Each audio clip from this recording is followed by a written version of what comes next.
everyone, I will be discussing the Constructivism theory by Jerome Bruner. Before that, I would like to introduce myself.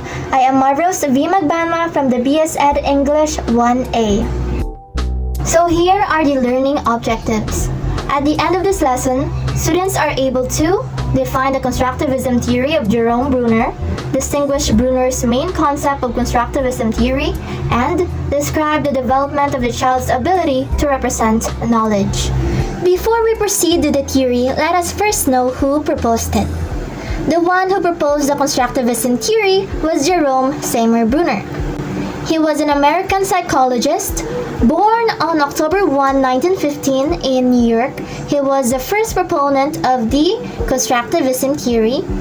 He developed theories on perception, learning, memory, and other aspects of cognition in young children. So, what is Constructivism? People construct their own understanding and knowledge of the world through experiences and reflecting on those experiences.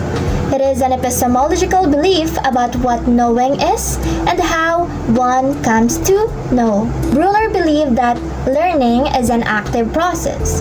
We understand or know the things around us through our experiences and by reflecting.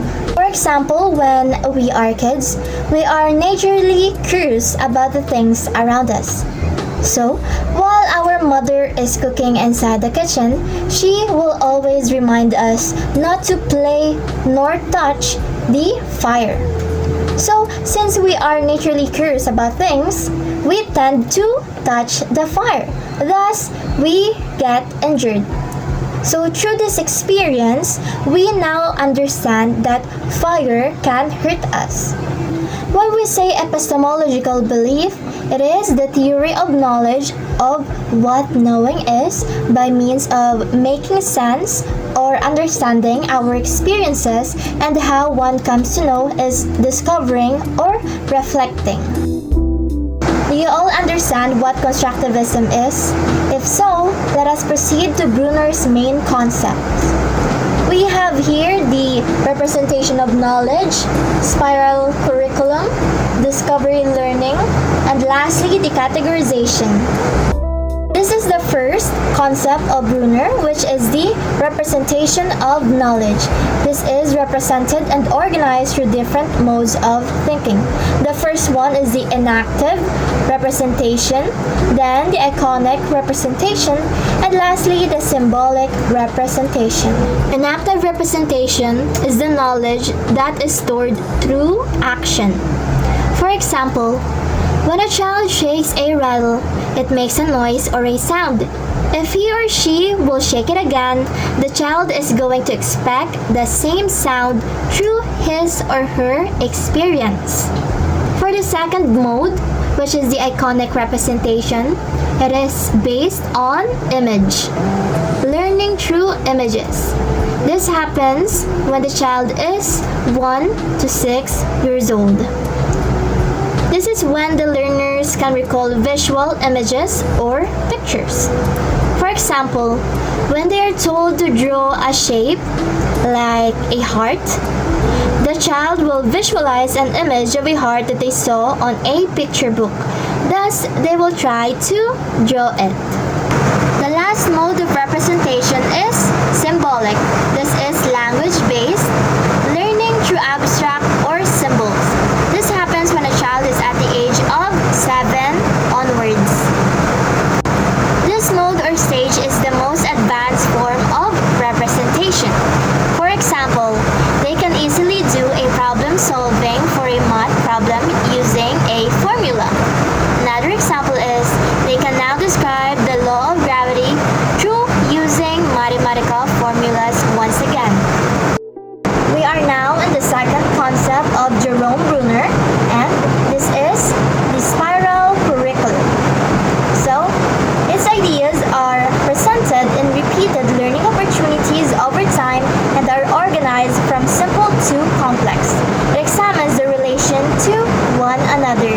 Through spiral curriculum, a learner can build a stronger and long-lasting understanding of a topic or a subject that they want to learn.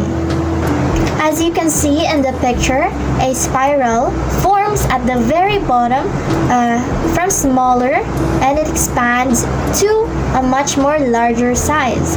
For example, when we learn a new topic, concept, or a subject, we first go to a smaller learning type.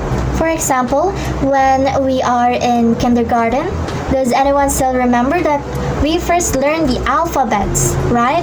And then a little bit of words. And then when we are in grade 1, we start making phrases. And when we are at grade 2, we start forming sentences. Another example of spiral curriculum is when we learn a new language. When we learn a new language, we first start with their basic vocabulary and then some sentence structure, and then we go and fix our grammar. And lastly, we learn the tone or the style of the language. It is also mandated in the Philippines Section 5 Republic Act 10533. The curriculum shall use the spiral progression approach to ensure mastery of knowledge and skills after each level.